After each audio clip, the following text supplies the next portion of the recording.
Crianças lindas de Jesus, maravilha. Abençoadas. Abençoadas. Glória a Deus. Vamos abrir as nossas Bíblias, queridos. Guarde o Senhor a todos. O Evangelho de Marcos, primeira palavra do Senhor. Vamos nesse clima de oração e adoração. Vamos meditar na palavra santa do Senhor. Marcos, o Evangelho. Abra a palavra do Senhor no capítulo 2. Vamos ler no nome de Jesus essa palavra. Se puder ficar em perna boa ainda, fique em pé. Vamos ficar em pé e vamos, com reverência, ler a palavra do Senhor. Se não trouxe uma Bíblia aí, você pode pegar carona com o irmão que está do seu lado, dá uma esticada assim no pescoço. Você deixa ele ler a Bíblia com você também. Marcos, no capítulo 2. Dias depois, entrou Jesus de novo em Cafarnaum, e logo correu que ele estava em casa. Muitos afluíram para ali, tantos que nem mesmo junto à porta eles achavam lugar, e anunciava-lhes a palavra. Alguns foram ter com ele, conduzindo um paralítico, levado por 4 homens. E não podendo aproximar-se dele por causa da multidão, descobriram o eirado no ponto correspondente em que ele estava, e fazendo uma abertura, baixaram o leito em que jazia o doente. Vendo-lhes a fé, Jesus disse ao paralítico: Filho, os teus pecados estão perdoados.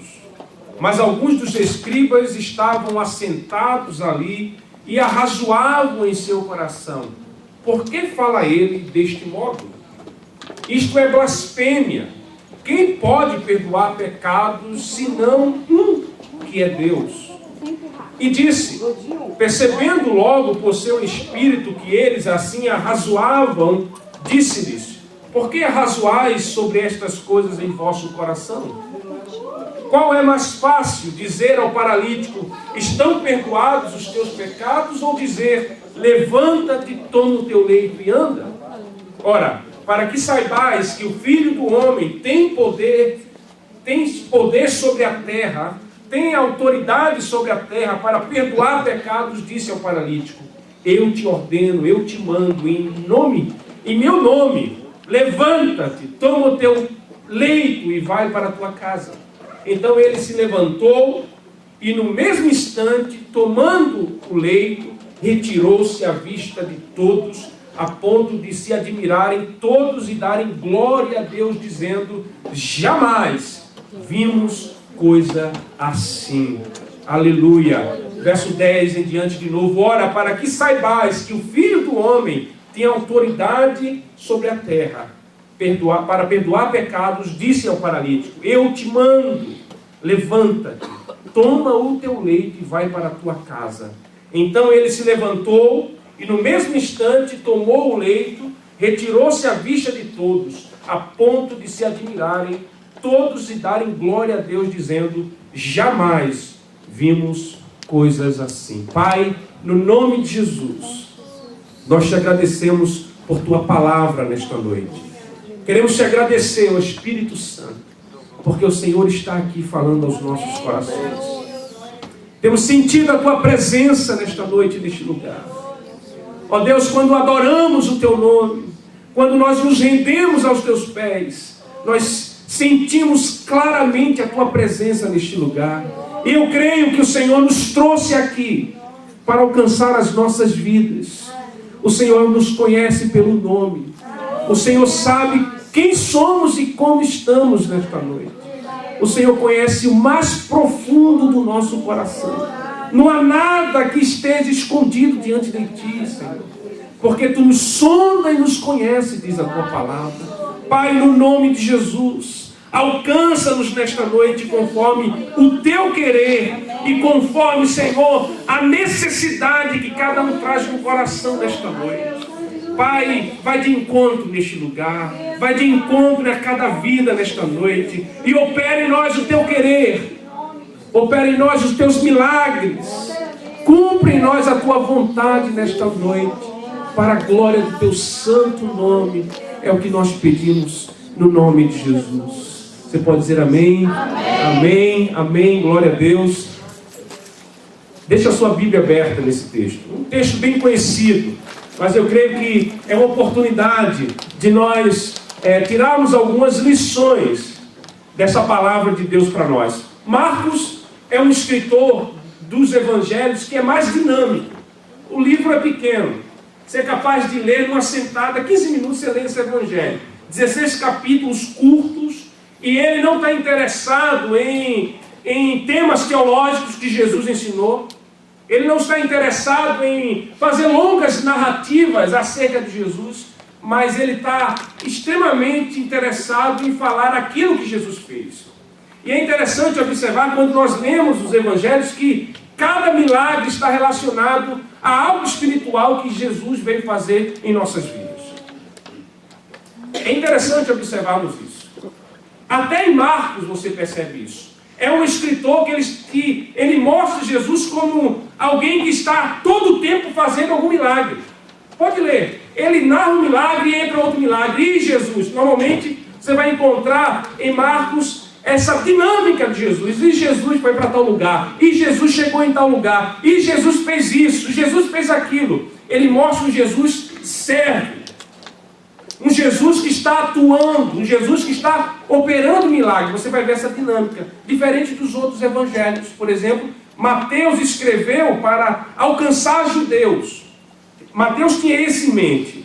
Ele mostra Jesus para os judeus, um Jesus que é rei. Por isso ele começa com a genealogia de Jesus.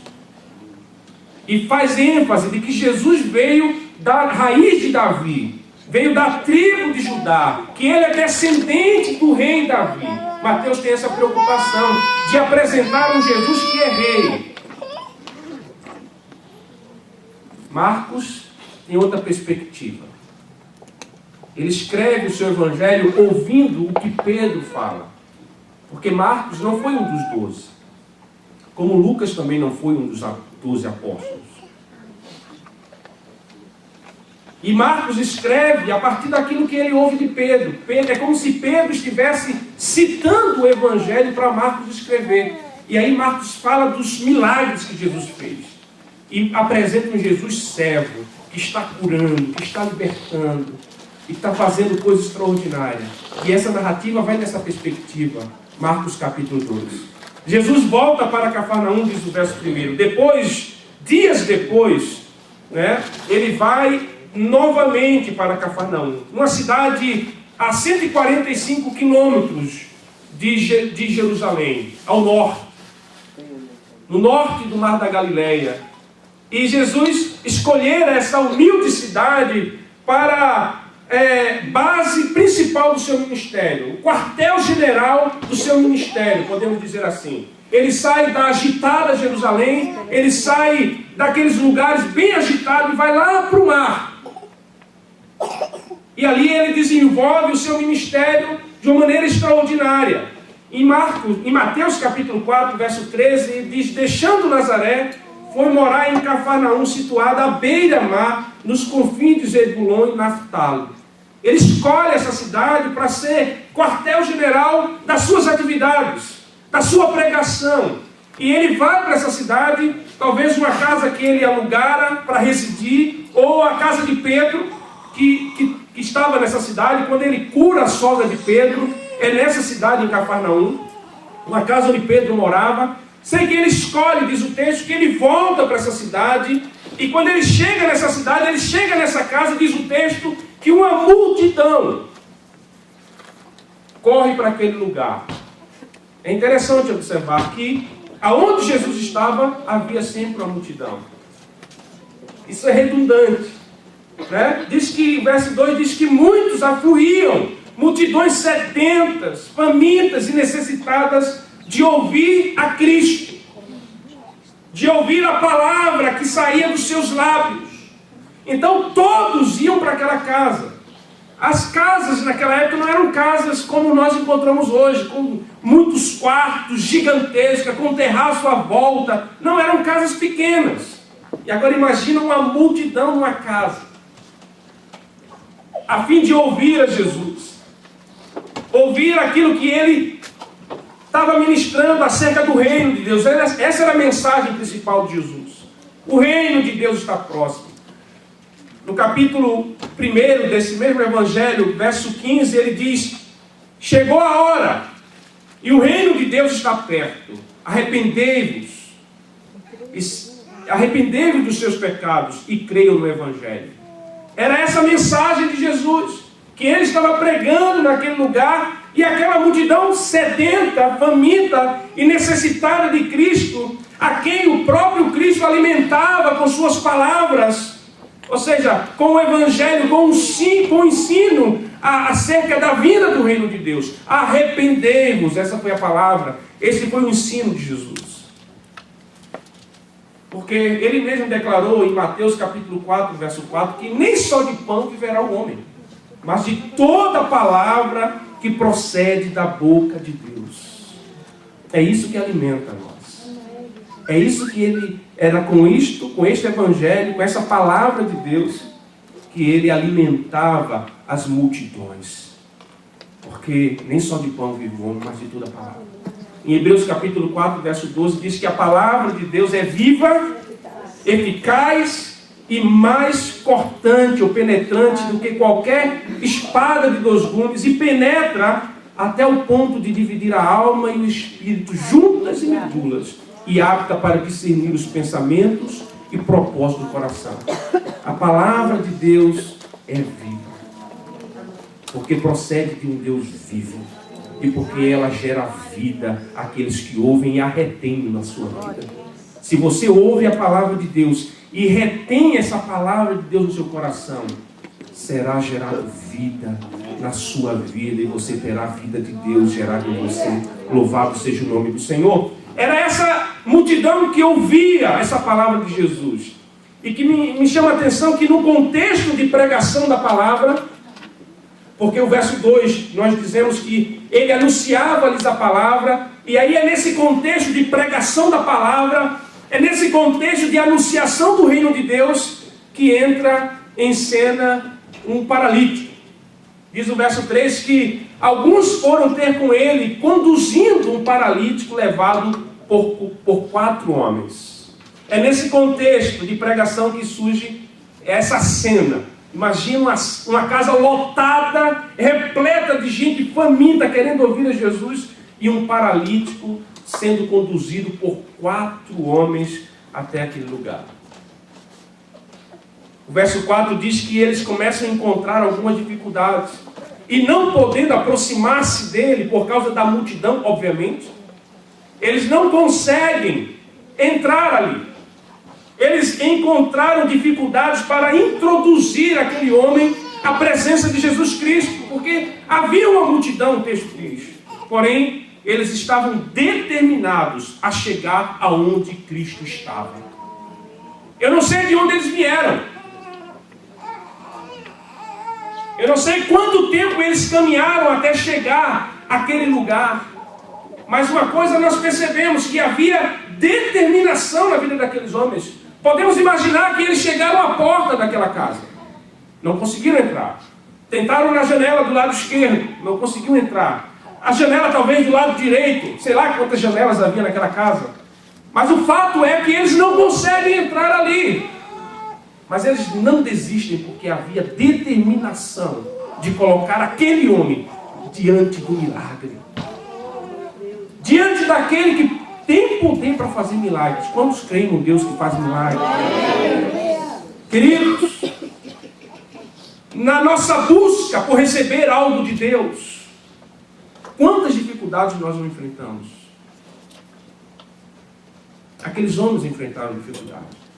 Essa multidão simboliza muitas dificuldades que nós enfrentamos na nossa busca em estar na presença de Cristo, em receber dele aquilo que nós sabemos pela palavra que ele é poderoso para fazer. E é interessante que quando surgem dificuldades, o que eles fizeram? Deixa eu fazer uma pergunta para você. O que você faz quando surgem dificuldades? O que devemos fazer quando surgem dificuldades? Alguns poderiam dizer: acho que Deus não me quer curar. É tão difícil. Eu acho que ele não quer. Eu acho que o propósito dele para mim é essa dificuldade mesmo. Eu acho que o propósito de Deus é essa enfermidade. Porque está tão difícil. Porque se ele realmente deseja me curar, eu conseguiria com mais facilidade. Será mesmo? Será mesmo? Eles não pensavam dessa forma. Aqueles homens não pensaram assim. Eles sabiam que algo poderia acontecer quando ele chegasse na presença de Jesus. Queridos, há dificuldade na nossa caminhada? Sim, há e haverá. Mas as dificuldades não são sinais de que Deus não nos quer dar. Não são sinais de que Deus não quer operar em nós. São sinais para testar a nossa fé. Até que ponto nós estamos desejando aquilo? Até que ponto nós estamos convencidos que aquela é a nossa realidade? Até que ponto nós estamos convencidos que Ele pode nos dar? Que Ele pode fazer nas nossas vidas? Nós somos uma geração que desanima com muita facilidade. Nós somos uma geração de que nos rendemos com muita facilidade. Desistimos com muita facilidade. No primeiro empecilho, na primeira impossibilidade, a gente já baixa as mãos e diz, não vale a pena. Deus não me quer dar. Ele não quer fazer isso na minha vida. Quem disse isso? Quem disse isso? Aquele homem. Eu posso imaginar, você já carregou alguém? Eram 4 carregando um. Não sei de onde. Aquelas ruas de Jerusalém, de Cafarnaum, sem sinalização, com muitos buracos, muitas pedras. Quem já foi lá em Cafarnaum percebe o quanto era difícil aquela época. Se hoje ainda o acesso tem muita pedra, imagina naquela época. E eu posso imaginar aqueles 4 homens dizerem assim, sei não, hein? Sei não. Mas posso também imaginar aquele paralítico dizer, por favor, me leva lá. Me leva lá. Me leva. E talvez um daqueles 4 dizer assim, mas você é pesado demais. E eu posso dizer aos outros, não, mas vamos estar chegando lá. Eles estavam determinados a chegar lá. O verso 5 é revelador. Diz o texto que Jesus viu a fé daqueles. Aqueles homens demonstraram fé em Cristo Jesus. Agora, eu acho curioso isso. Jesus viu a fé. É possível ver a fé? Como é possível ver a fé?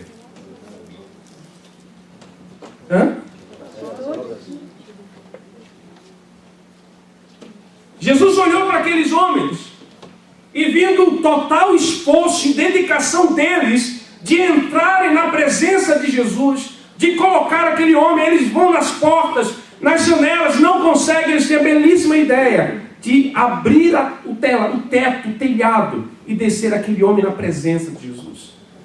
Ele é colocado na presença de Jesus e quando Jesus vê aquilo, Jesus vê a fé que aqueles homens, tanto o paralítico como aqueles que o carregavam, viu a fé deles, porque a fé, ela precisa ser demonstrada através de atitudes, irmãos, de ação. Eles demonstraram perseverança em entrar na presença de Jesus. Perseverança é algo que nós precisamos aprender aqui nesse texto.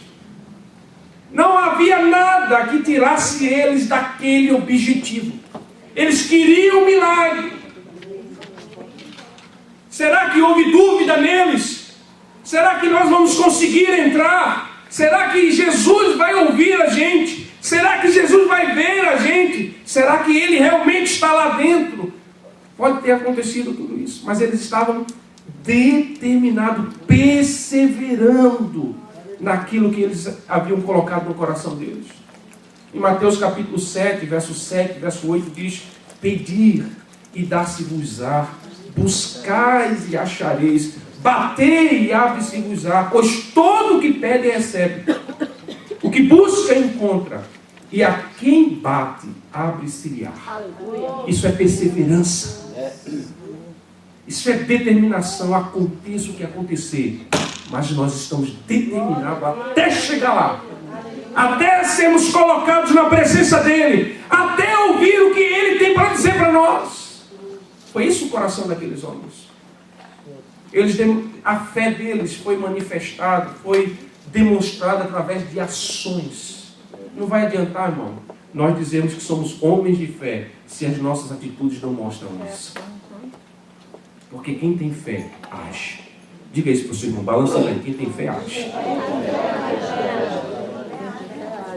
Toma atitude. Uma atitude que corresponde à fé que diz ter. A fé, ela é visível. Ela se revela quando nós temos atitudes que realmente condiz com a fé que nós dizemos ter. Tiago capítulo 2, verso 18 diz: mas alguém dirá, tu tens fé e eu tenho as obras. Mostra-me essa tua fé sem as obras, e eu com as obras te mostrarei a minha fé. Porque quem tem fé tem atitude. Quem tem fé tem obras, tem ações. Porque fé sem ação é fanatismo. Fanatismo é religião. Um homem cheio de fé, se não tem atitude, uma mulher cheia de fé, se não tem atitude, isso é fanatismo, isso é perigoso. Mas a Bíblia diz que quem tem fé age, e conforme com aquilo que crê. Eu creio, então eu ajo como eu creio. Eu creio na palavra de Deus, então vai ser assim na minha vida. Não pode haver distância da fé e atitudes, ações. Você sabe, né, o texto de Hebreus capítulo 11, verso 1 diz que a fé é a certeza de coisas que se esperam, a convicção de fatos que se não veem. Isso é fé. Eu vou agir, não estou vendo, mas eu creio. A minha fé me leva a agir. A minha fé me leva a tomar atitudes correspondentes àquilo que eu digo crer. Capítulo 6 de Hebreus 11 diz que a fé, que sem fé é impossível agradar a Deus, porque é necessário que aqueles que creem em Deus creia também que Ele se torna galardoador daqueles que o buscam. Jesus viu a fé. É necessário crer. A fé é necessária para nós recebermos algo de Deus. Sem fé você não vai receber nada. É necessário crer. É necessário depender daquilo que Cristo faz, daquilo que Ele diz fazer. Eu me deparo com a palavra e a palavra diz que Cristo faz, acabou. Eu creio nisso. E agora eu vou agir de conformidade com aquilo que Ele diz. Mas como é que você sabe? Eu creio, Ele falou. Ele está agindo. Então, a fé é necessária para recebermos do Senhor Jesus. Você quer receber de Jesus? Deixa eu ver a sua mão. Quantos querem receber algo de Jesus que está no seu coração? Você precisa crer que Ele é capaz de dar a você. Você precisa crer e demonstrar a sua fé em Cristo. Manifestar a certeza nele. A nossa fé é demonstrada naquilo que somos e realizamos. O estilo que você vive, a maneira como você vive, demonstra se você tem fé nele ou não. Se as suas atitudes mostram isso. Não adianta falar, eu sou um homem de fé, uma mulher de fé. As suas atitudes vão falar muito mais alto quanto você crê ou quanto você não crê nele. Aqueles homens agiram de uma maneira tremenda. E aí aconteceu um milagre. O verso 5 diz que o Senhor viu eles e disse ao paralítico: filho, os teus pecados estão perdoados. Olha aqui para mim. Era aquilo que eles queriam ouvir de Jesus? Possivelmente não. O que motivou eles a entrarem na presença de Jesus era a deficiência física que ele tinha. Era a limitação física que ele tinha. Talvez você está aqui nessa noite e tenha alguma limitação física. Talvez não seja uma paralisia física, mas tem uma necessidade física que você detectou e crê que Jesus pode mudar isso nessa noite. E eu quero dizer para você, sim, Ele pode. Amém. Eu quero dizer para você que Ele é poderoso, como nós cantamos. É de verdade poderoso. Ele pode fazer o impossível acontecer. Aquilo que é impossível aos homens, Ele tem poder para fazer. Louvado seja o nome de Jesus. Aquilo que aos nossos olhos é impossível acontecer. Aquilo que talvez você até já disse, que não vale mais a pena, que não tem mais como contornar, que não tem mais como você ajeitar. Ele tem poder para agir e transformar para a glória do seu santo nome. Não se esqueça de Lázaro, que já estava morto há 4 dias. E o texto de João é enfático, capítulo 11. Diz que ele já cheirava mal. Ou seja, estava em estado de decomposição. Estava podre mesmo. Que é o que acontece quando a gente morre. Entra num processo de podridão, de se desfazer.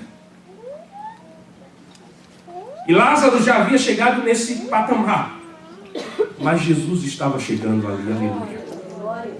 E Marta e Maria diziam: Senhor, já cheira mal. E o Senhor diz: tira a pedra. E Ele realiza o milagre. Louvado seja o nome do Senhor. Aleluia. O que é que isso nos ensina? Ele é o Senhor da vida. O que é que Ele nos ensina? Que não há situações perdidas.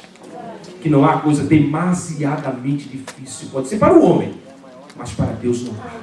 Ele tem poder para transformar nessa noite. Você crê, glorifica Ele, glorifica. Se você crê, glorifica Ele. Ele tem poder para mudar situações nessa noite. Eles entraram na presença de Jesus. E Jesus olhou para aquele e disse: os teus pecados estão perdoados. Depois de todo o esforço, ouviram: seus pecados estão perdoados. É uma coisa bem subjetiva, né? É bem subjetivo isso. Estão perdoados os teus pecados. E daí, Jesus? É interessante observar que Jesus, quando Ele trata com aquele homem, Ele não é superficial. Ele vai na raiz do problema. Uma coisa que nós não podemos esquecer é que o sofrimento humano está relacionado a uma vida distante de Deus. Muito do sofrimento humano, da humanidade, está relacionado a uma vida distante de Deus. E muitos dos problemas que nós enfrentamos, preste atenção nisso, irmão, é bem sério. Talvez você esteja enfrentando problemas hoje, agora. E você está querendo sanar esse problema partindo das consequências. Mas Jesus quer tratar na raiz o mal. Porque muitos dos nossos problemas estão relacionados, talvez, a pecado. Talvez a uma situação de distância de Deus, de rebeldia para com a palavra de Deus. E aí a gente está querendo resolver. Senhor, resolve. Não, mas Jesus quer ir lá no profundo. Jesus quer ir lá no íntimo. Jesus quer ir lá onde os homens não veem. Diante daquela multidão, só viam um homem paralítico. Estava diante deles um homem paralítico. Um homem com uma deficiência física. Um homem com dificuldade de mobilidade. Um homem que não conseguia andar sozinho, tinha que ser carregado. Era aquilo que a multidão via. Mas Jesus via além. Jesus via o coração. Jesus via a condição real daquele homem, que era pior do que esse paralítico. Ele estava afastado de Deus. E Jesus olha para aquele homem e decide tratar a questão não de uma maneira superficial, mas ele vai ataca o mal pela raiz, sim, na raiz do grande problema da humanidade, que é o pecado. E Jesus diz: os teus pecados estão perdoados. Porque, queridos, um paralítico perdoado pode herdar o céu. Mas um são não perdoado jamais entrará no céu. Há muitos doentes, enfermos fisicamente, que têm o céu dentro deles, que herdarão os céus. Mas tem muitos sãos fisicamente, que estão longe do céu, porque tem uma condição de pecado diante de Deus. E Jesus, quando vem tratar conosco, Ele não vai tratar só a nossa aparência. Ele não trata só os nossos problemas externos. Ele quer tratar todo o nosso problema. Ele quer ir lá na raiz do nosso coração. Lá onde homem nenhum consegue penetrar. Lá onde nós não conseguimos ver. Mas Ele vê. Ele diz: os teus pecados estão perdoados. Louvado seja o nome do Senhor. O grande problema da raça humana não são as enfermidades físicas, mas a enfermidade da alma.